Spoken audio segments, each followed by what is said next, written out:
Indians. Namaskar. On the eve of the 74th Republic Day, I extend my heartiest greetings to every Indian at home and abroad. From the day the Constitution came into effect to the present day, it has been an amazing journey that has inspired many other nations. Every citizen has reason to be proud of the Indian story. When we celebrate the Republic Day, we celebrate what we have achieved together as a nation. India is of course home to one of the oldest living civilizations. India is called the mother of democracy.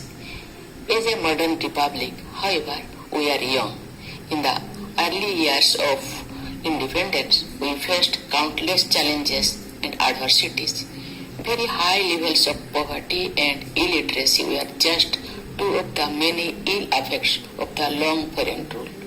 Yet, the spirit of India was undeterred. With hope and confidence, we began an experiment unique in the history of humankind. Such a vast and diverse multitude of people coming together as one nation remains unprecedented. We did so with the belief that we are after all one, that we are all Indians. We have succeeded as a democratic republic because so many creeds, so many languages have not divided us, they have only united us. That is the essence of India. That essence was at the heart of the Constitution, which has withstood the test of time. The Constitution that started governing the life of the Republic was the outcome of the freedom struggle. The national movement led by Mahatma Gandhi was as much about winning independence as about rediscovering our own ideas.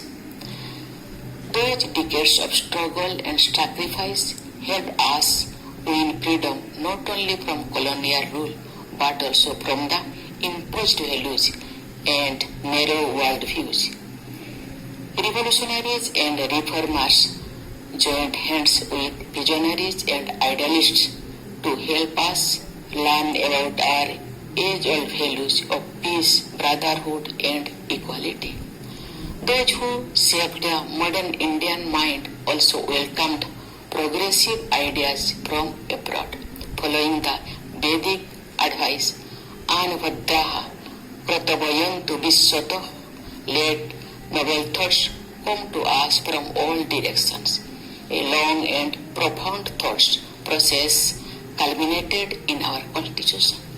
Our founding document is inspired by the humanistic philosophy of the oldest living civilization in the world as well as new ideas that emerged in more recent history.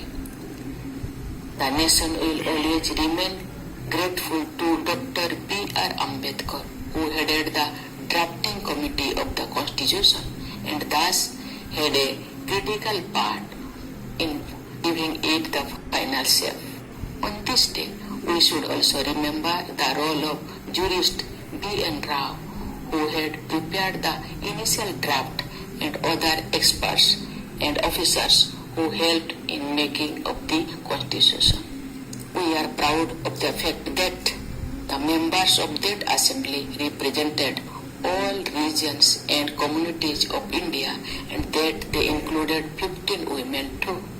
Their vision as enshrined in the Constitution has been continuously guiding our republic. During this period, India has been transformed from largely poor and illiterate nation into a confident nation marching on the world stage. This would not have been possible but for the collective wisdom of the Constitution makers guiding our path. While Babasaheb Ambedkar and others gave us a map and a moral framework, the task of walking that path remains our responsibility. We have largely remained true to their expectations, and yet we realize that much remains to be done to realize Gandhiji's ideal of Sarvodaya, the upliftment of all. Yet The progress we have made on all fronts is encouraging. Dear fellow citizens, in our mission of Sarvodaya, the most encouraging has been the progress made on the economic front. Last year, India became the fifth largest economy in the world. It needs to be underlined that this achievement comes against the backdrop of high economic uncertainties around the world. The pandemic has entered the fourth year, affecting economic growth in most parts of the world. In its initial phase, COVID-19 also hurt India's economy badly. Yet, guided by our able leadership and driven by our resilience, we soon came out of the downturn and resumed the growth saga. Most sectors of the economy have shaken off the pandemic effect. India has been among the fastest growing major economies. This has been made possible by timely and proactive interventions from the government. The Atmanirbhar Bharat initiative in particular has evoked great response among people at large. There have also been sector-specific incentive schemes. It is a matter of great satisfaction that those on the margins have also been included in the schemes and programs, and they have been helped in tiding over difficulties by implementing the Pradhan Mantri Garib Kalyan Anna Yojana announced in March 2020. The government ensured food security for poor families at a time when the country was facing economic disruption in the wake of unprecedented outbreak of COVID-19. Because of this help, no one had to go hungry, keeping the welfare of poor families paramount. The duration of this scheme was extended successively, benefiting about 81 crore fellow citizens. Further extending this assistance, the government has announced that even during the year 2023, the beneficiaries will get their monthly ration free of cost.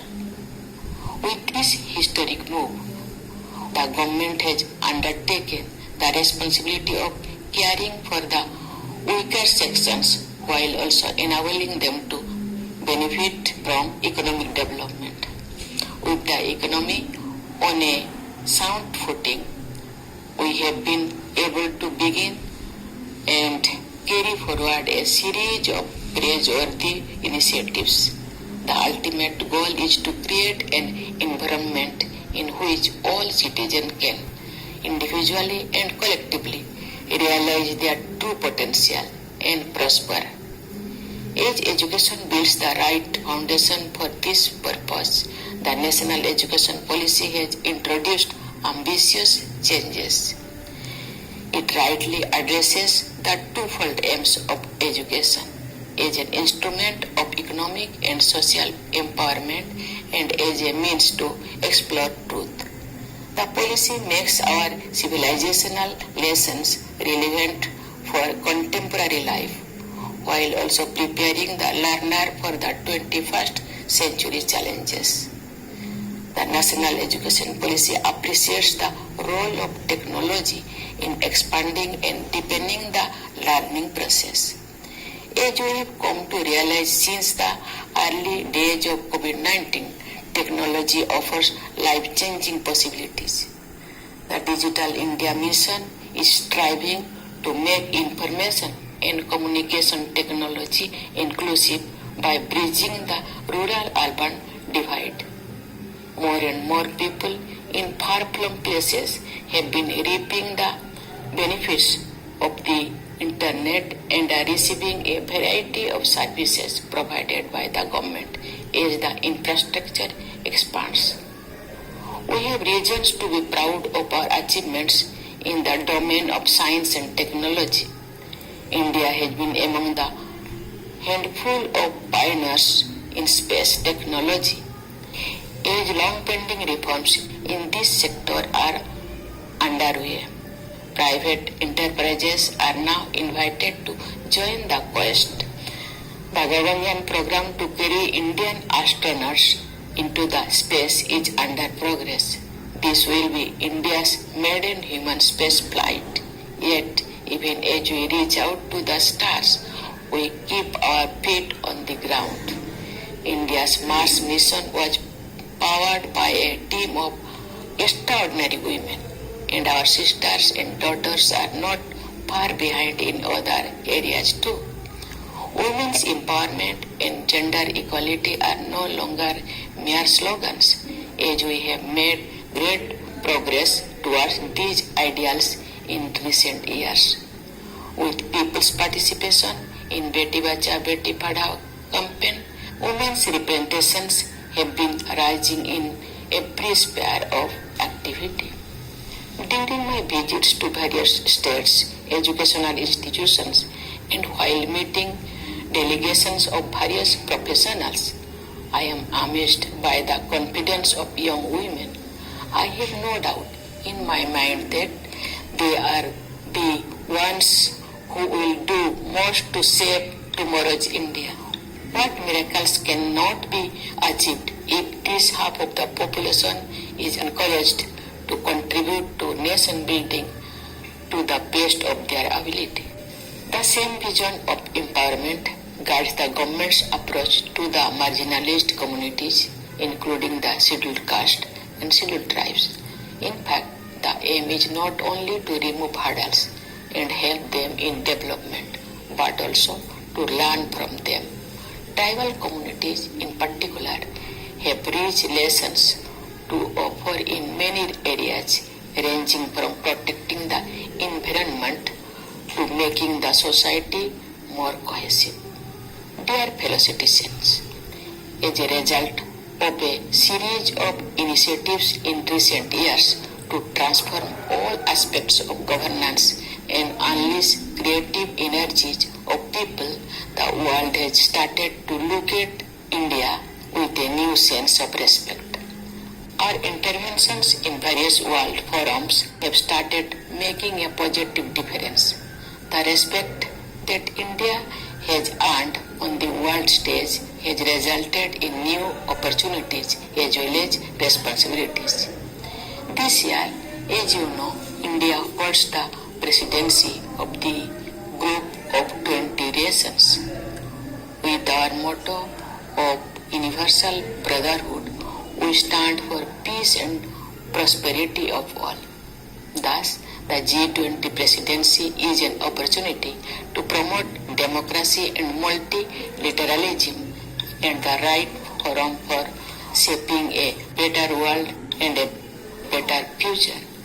Under India's leadership, I am sure G20 will be able to further enhance its efforts to build a more equitable and sustainable world order.